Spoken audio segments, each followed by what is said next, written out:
మన రైతులు బాగుపడాలంటే మన చుట్టూ టీ చౌక అంటే డబ్బు కాదు, ప్రకృతి సహజ సంపత్తును వాడకుండానే 4 వానలు వస్తే మెట్ట భూముల్లో అవంతకవే పెరిగే పదార్థాలే నిజమైన ఆహార పదార్థాలు. అంటే మన మెట్ట భూమి రైతులు పెంచే నువ్వులు, ఉలవలు, అలసందలు, క్యారెట్, బీట్రూట్,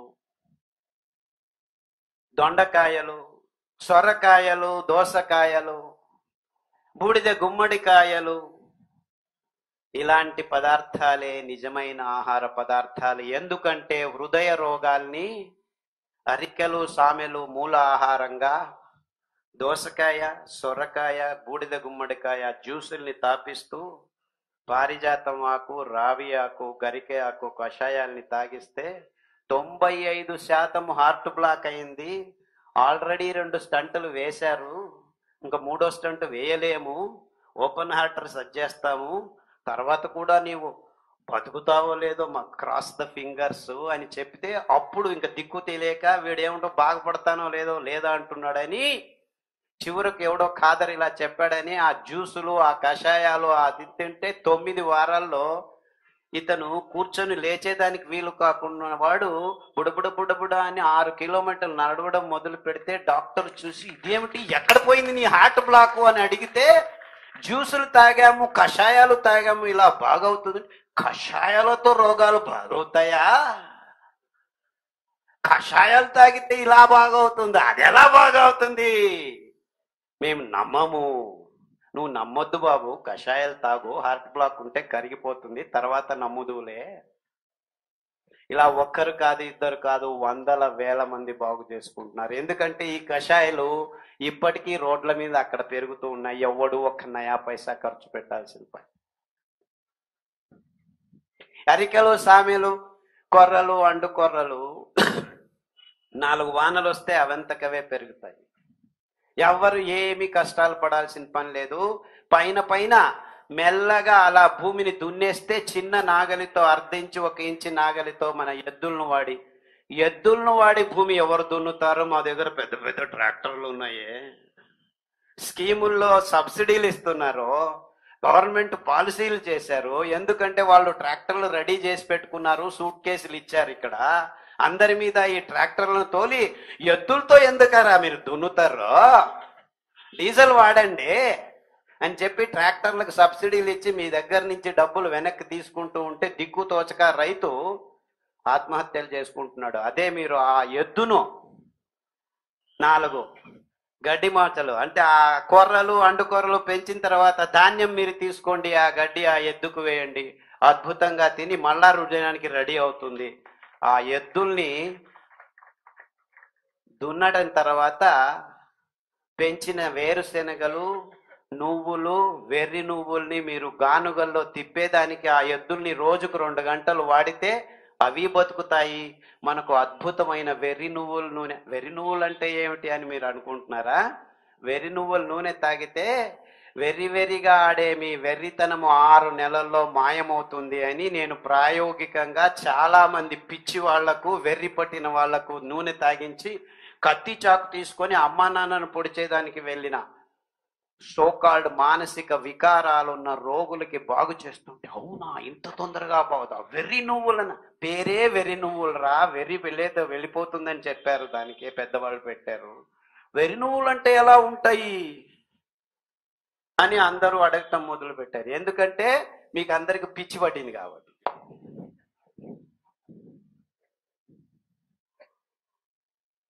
వెర్రి నువ్వులు అవంతకవే పెరుగుతాయి. 6 కేజీలు 7 కేజీలు ఒత్తితే 1/4 లీటర్ నూనె వస్తుంది. ఇన్ఫాక్ట్ పూర్వీకులు మీ నెయ్యి కంటే అతి అద్భుతమైన రుచి ఉన్న పదార్థం ఏదైనా ప్రపంచంలో ఉంది అంటే అది వెర్రి నువ్వుల నూనె. ఇన్ఫాక్ట్ నైవేద్యానికి వెర్రి నువ్వుల నూనెతోనే పులియోగర అలాంటి పదార్థాలని చేసేవాళ్ళు ముందు మన దేవాలయాల్లో. ఆ వెర్రి నువ్వుల నూనె వాసన తగిలితే చాలు మీ బుద్ధిమాంద్యం బాగవటం మొదలు పెడుతుంది. అలా ఈ autism, specially born child, differently abled, బుద్ధిమాంద్యం, ఇలా వేరే రకరకాలుగా పేర్లు పెడుతున్న చాలా మంది పిల్లలు ఇప్పుడు పుడుతున్నారు. 128 మంది. మన దౌర్భాగ్యం అది. మన ఆరోగ్యం ఒకవైపు పోగొట్టుకోవటం ఒక అంశం అయితే, పుట్టబోయే పిల్లల్ని సరిగ్గా పుట్టించుకోలేని దౌర్భాగ్య స్థితికి మానవ జాతి దిగజారింది గడిచిన 20-30 సంవత్సరాల్లో.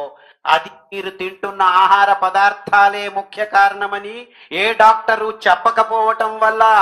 లేదు చేపలు తినండి, అందులో ఓమేగా యాసిడ్స్ ఉన్నాయి. ఓ మై గాడ్, అది తింటేనే మీ పిల్లలు బుద్ధిమాంద్యులుగా పుడుతున్నారు. అందులో లెడ్డు, పాదరసం ఎక్కువయిందని ఏ విజ్ఞాని చెప్పటం లేదు. మీకు అర్థమవుతుందా? ఇంత సరళంగా ఉంది విషయము. సో మీరందరూ నేను ఈ ఎండి, ఈ ఎంఎస్, ఇది చేశాను, అది చేశాను అని అనుకోవచ్చు. కానీ ఈ విషయాలన్నీ మీ పాఠ్యపుస్తకాల్లో ఎవరూ రాయలేదు, ఎవరూ చెప్పలేదు. చెప్పేదానికి ముందుకు రాబోరు. ఎందుకంటే 128 మంది ఎండి, ఎంఎస్ డాక్టర్లు కూడాను డయాబెటిక్ పేషెంట్లుగా ఉన్నారు. వాళ్లకు దిక్కు తెలియట్లేదు ఎలా బయటపడాలో. అర్థమవుతుందా నేను చెప్పేది? అంటే ఇదంతా పెద్ద మోసం జరిగింది గడిచిన 60 సంవత్సరాల్లో.